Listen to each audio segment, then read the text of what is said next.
Y está con nosotros el ingeniero José Blandón Castillo y sus comentarios nacionales.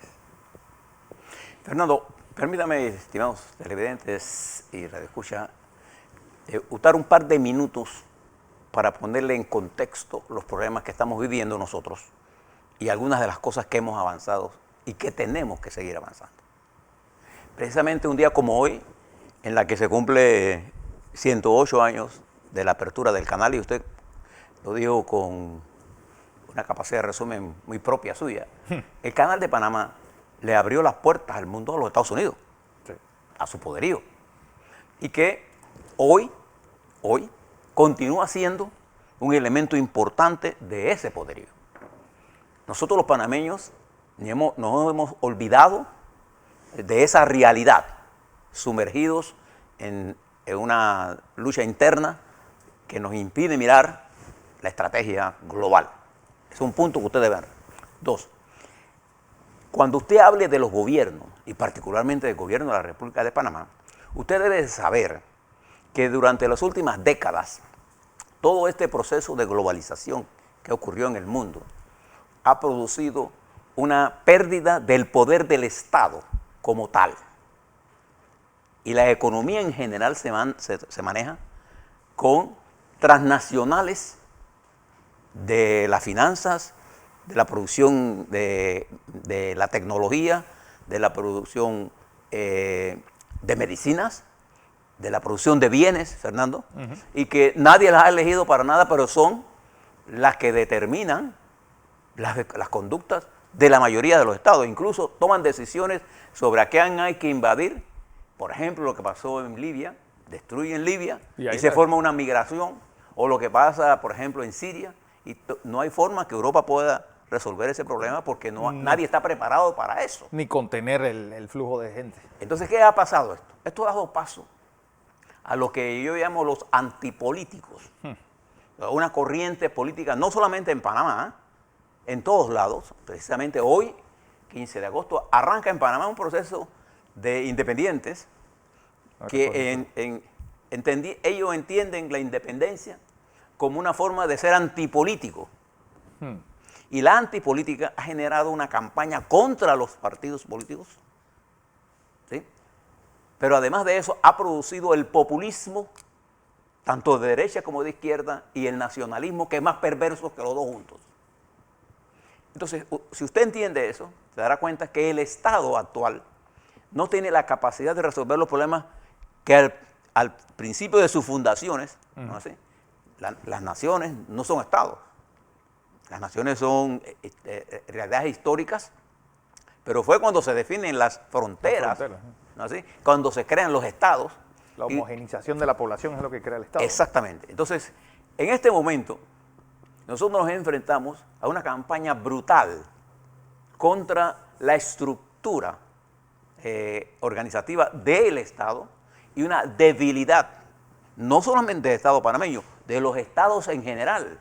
Exacto. Por eso nosotros les hacemos un pequeño resumen de lo que está pasando en Argentina, lo que está pasando en Chile, lo que está pasando en Ecuador. Estados Unidos, por ejemplo, Estados Unidos está hoy atrapada en la retórica antiinstitucional de Trump, atacando a la FBI, a las cortes, a todo, y le da resultado, porque une el nacionalismo, que es más peligroso que el populismo, pero él no solamente une el nacionalismo, une el populismo. Dicho eso, tenemos que comprender ahora que en el mundo moderno ahora, después de la pandemia, porque hemos sido objeto de una crisis cuya característica es la prolongación de la misma, es la duración de la crisis global y de la lucha interna, y una especie de exclusión que ha hecho el sistema político de los actores de una sociedad. Si entendemos eso, entonces podemos valorar lo que pasó en el diálogo de Peronomé y en las manifestaciones de hace un mes. Y fíjense que la característica en Panamá es que en esas manifestaciones, producto de las manifestaciones, no se ha producido ningún muerto. Ningún muerto. El gobierno actuó con más prudencia que actuó Colombia, que actuó Perú, que actuó Chile, e incluso la propia Argentina, y sin hablar de los otros países. Por ejemplo, lo que se está pasando en Nicaragua, donde prohíben hasta a la salida a rezar. Sí. Entonces, ahora estamos en el umbral de que un movimiento intenta producir ajustes más allá de la capacidad de la carrocería social y política del país. Hablo en este caso de Panamá. Veamos algunas cosas de ella. Sin duda alguna, el movimiento de las últimas semanas generó una especie de reencuentro, voy a ser lo más preciso, generó la posibilidad de un reencuentro entre la sociedad, los partidos políticos y el Estado. Exacto. O sea, poder ponernos en sintonía que para la gente es más importante comer que hacer campaña política. Lo peor que va a pasar ahora es que estos independientes que van a buscar votos y firmas hoy lo van a hacer, observa lo que le estoy diciendo, lo van a hacer en una campaña antipartido, antipolítico. Ellos son los antipolíticos, son los más políticos que hay. Porque algunos de ellos o provienen de partidos políticos, hasta ayer, sí, o son parte de partidos políticos, o son parte de la estructura que no comprenden la necesidad de integrar al país a la solución de problemas complejos. Voy por parte. El primer problema fue combustible, Fernando. El combustible era un problema generado de afuera. Y cualquier decisión de bajar el costo del combustible significa cortar la posibilidad de ingresos para otras cosas. Fue una victoria del movimiento de masas que logró bajar la gasolina a 3.25, sin duda. Victoria que tiene un costo social, que es endeudamiento. Sí, recursos limitados a problemas infinitos. Es decir, vas a tener que cambiar. Y creo que el movimiento hizo que la gente se reencuentre con los problemas reales de la gente. Creo que es un avance importante, un aporte que dio eso. Pero cuando usted estira más de lo que realmente es posible hacer, ignorando que la capacidad del Estado está en proceso de madurar hacia retomar el papel que originalmente tenía el Estado, el resolvedor de las cosas. En este momento el Estado panameño tiene menos capacidad de resolver cosas porque existe una superestructura internacional más poderosa que los estados, que son las transnacionales, que se han montado sobre las democracias, que nadie las elige, pero que actúan al margen de las realidades de nosotros. Téngalo siempre esto en mente. Dos, el otro tema que abordó fue el problema de la canasta básica. Una gran parte de eso es inflación importada. Otra parte de eso es el efecto del propio combustible. Es el efecto del combustible porque es importada, pero además de eso, es lo porque nosotros producimos. Pero en el mundo en general, los alimentos están más caros. Claro. Pero nosotros mantenemos salarios que en la región son de los más altos. Son de los más altos. Cuando tomamos medidas que afectan la producción nacional, agropecuaria, agroindustrial, estamos tomando medidas para pegarnos un tiro en el pie. Entonces tenemos que ser muy cautelosos en algunas cosas. Eso no quiere decir que no tomemos medidas en otras. Por ejemplo, la decisión del gobierno de plantear el control de precios, que ya venía de antes,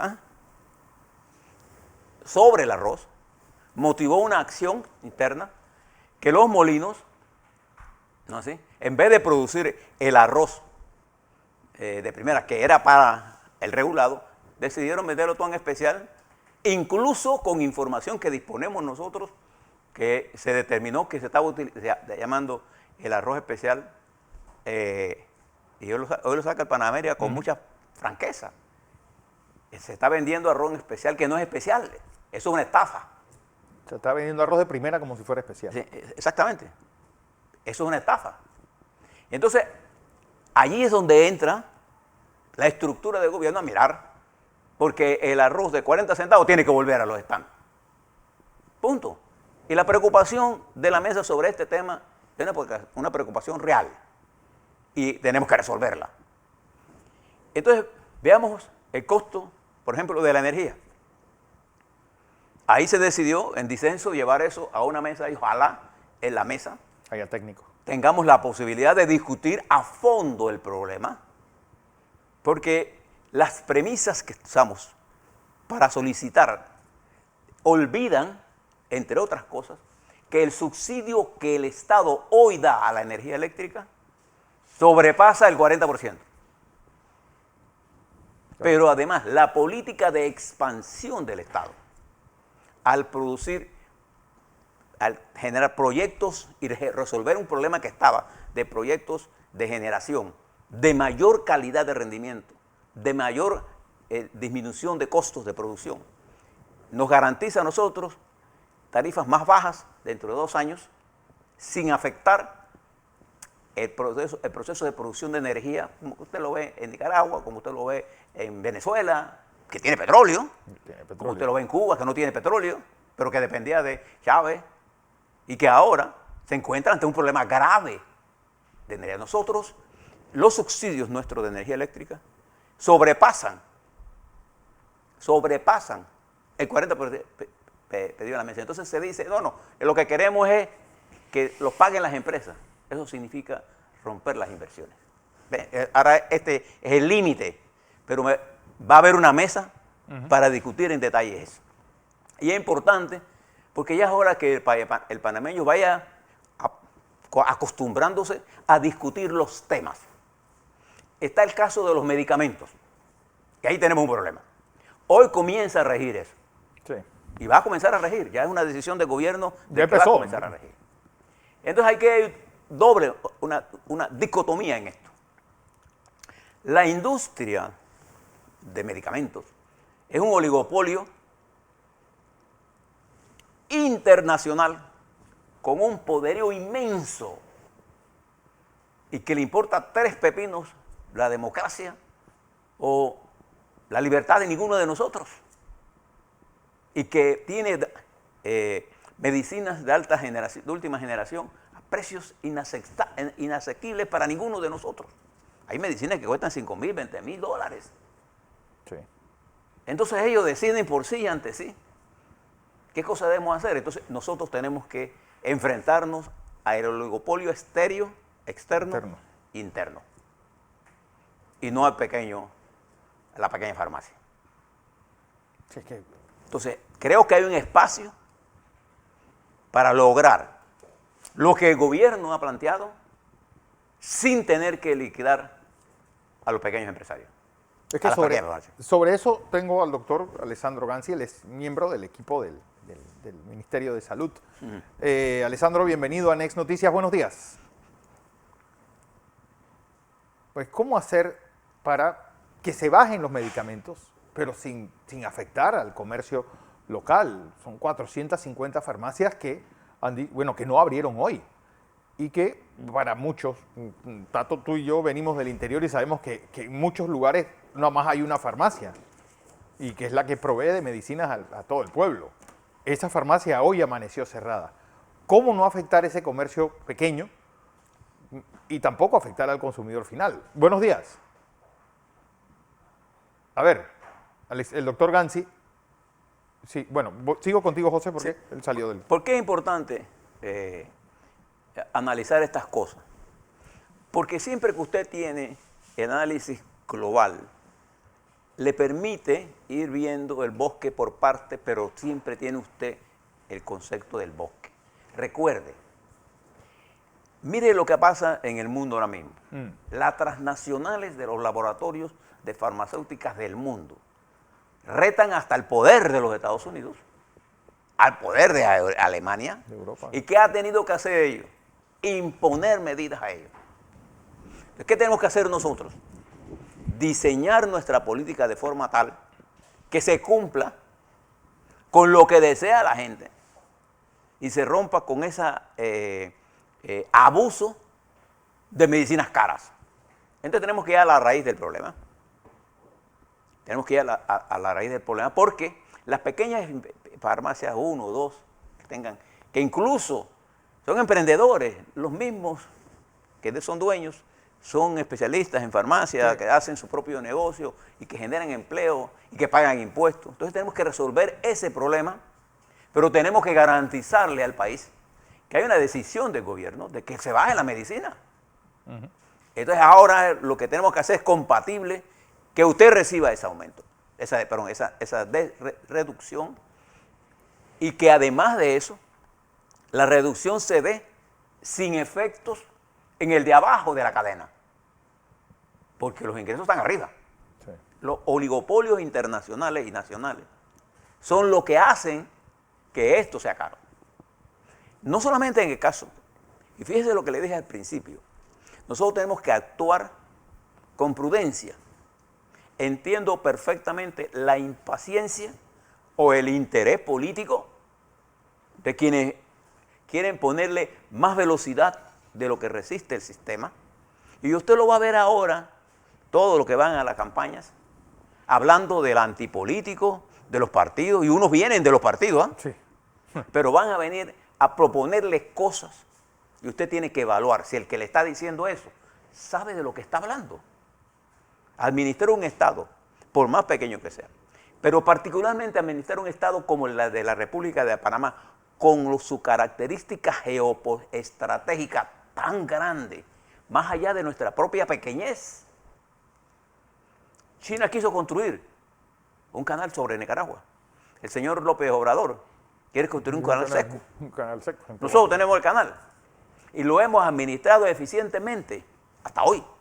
Nadie daba un centavo porque nosotros, los panameños, tuviéramos la capacidad de hacerlo. Y lo hemos hecho más eficiente que ellos, porque hoy celebramos 108 del canal, pero en el año 2016 nosotros inauguramos la ampliación del canal de Panamá. Hemos sido capaces de hacerlo crecer.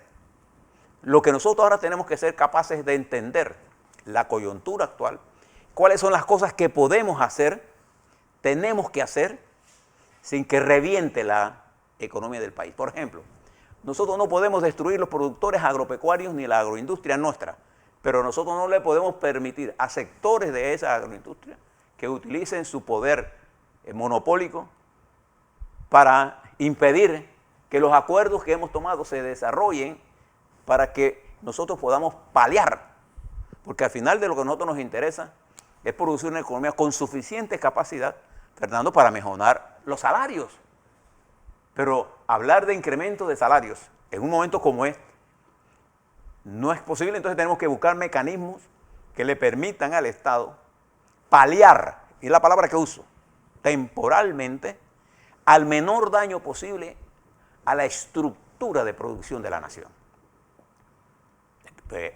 Cuando usted habla de nacionalizar la empresa eléctrica en este momento, significa buscar recursos donde no tiene. Y el mensaje que estamos dando es equivocado cuando nosotros somos uno de los países mayor captador de inversiones extranjeras directas para la generación de empresas que producen ¿qué cosa? Empleo. Claro. Entonces, ahí es donde nosotros tenemos que ser, Fernando, lo suficientemente inteligentes, pero que yo no disponga de información o que yo esté mal informado es mi deber. Entonces, como Estado, como nación, de los partidos políticos, formar a la gente para que entienda. El dirigente no es aquel el que se deja arrastrar por la corriente. El dirigente es el que es capaz de decirle a su pueblo o a sus seguidores cuando las cosas van mal y por qué van mal.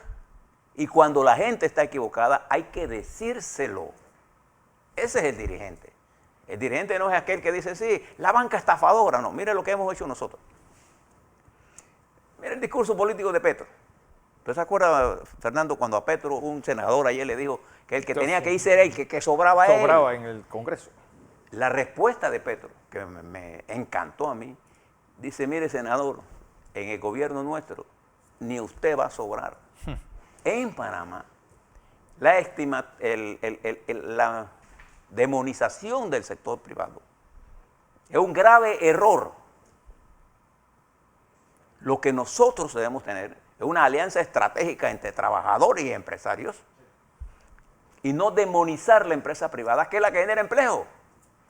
Pero tampoco permitir que por ese principio los oligopolios locales ahora, ¿no? ¿Sí?, impongan medidas que afectan a la clase trabajadora. ¿Qué es lo que ha pasado durante los últimos años? Que los políticos se han olvidado de esa realidad, que se han distanciado. ¿Qué quiere el país? ¿Qué quiere la mayoría de la gente? Quiere seguridad, empleo, quiere salarios que pueda compensar la canasta básica. Y si no tiene salario, quiere bajar la canasta básica, quiere resolver el problema de las medicinas. Yo no sé si ustedes se han dado cuenta. Cuando a ti te dan una rebaja de 20%, ¿qué asumo? ¿Qué pienso yo? Que si él puede dar el 20% es porque se está ganando más plata. Incluso obligaron a las farmacias pequeñas a pagar 20%, reduciendo sus ingresos, porque esa es la última. Ellos reciben un producto con a un determinado precio. Vender por debajo de eso lo saca del mercado. Entonces, ¿qué tenemos que hacer? Hombre, yo creo que el gobierno hizo una lectura correcta del estado de ánimo de la gente. Es tan urgente el estado de ánimo que la gente que está en esa mesa tiene preocupaciones y deseadamente se van a cumplir. Algunas de las cosas se cumplirán. Sí. No todas se van a cumplir. La coyuntura nos ha llevado a nosotros a replantearnos el papel estratégico del Estado. De esa teoría de la gobernanza, entendiendo la gobernanza como manejar el Estado pequeñito, con eficiencia burocrática. No, lo que necesitamos es un Estado suficientemente fuerte para abordar los problemas de la gente. Y dentro de los problemas de la gente están los problemas del sector empresarial. No se engañen en eso. Impulsar la dicotomía de que el sector privado y el país es otro, es romper la unidad. Lo que nosotros debemos hacer no es lo que hizo Chávez. Estatizó todo e hizo pobre a toda Venezuela. Bueno, excepto a su crew, a su compinche. Menos ellos. Menos ellos.